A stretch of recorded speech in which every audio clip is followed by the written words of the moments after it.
আজকে আমরা চলে এসেছি সপ্তম শ্রেণীর বাংলা বিষয় ২ নম্বর স্কুল নিয়ে। ২-এর ১ ছন্দ বাজে মোটর চাকায়, মুর্শিদি হলো বাস্তব বিষয়ক দেহতত্ত্বের গান।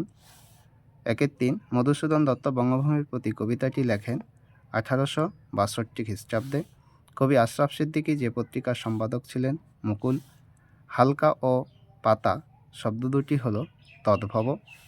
২-এর ১ সারি গানের মূল গায়ককে কী বলা হয়? লোকসঙ্গীত বা শ্রমসঙ্গীত। দেহদাসে শুভ হ্রদে কী দেওয়ার কথা বলা হয়েছে? নোট বই ২১ পেজ। এখানে উত্তরটি আছে, ভিডিওটি স্কিপ করে দেখে নাও।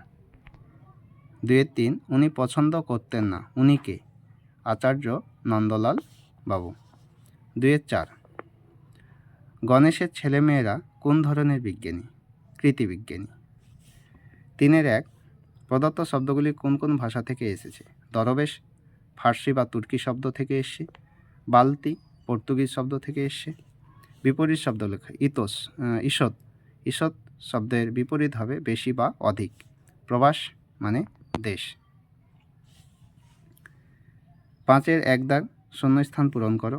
রাজপুত্র, এখানে হবে রাজপুত্তুর, তারপরে রাজপুত। ৫-এর ২ মাছ শব্দটি বাংলায় কিভাবে এসেছে? মৎস্য, মৎস্য, মাছ। দুটি প্রাদেশিক শব্দের উদাহরণ হলো পয়লা, চিঠি। কাঁটা শব্দটি কী ধরনের শব্দ? তদ্ভব শব্দ।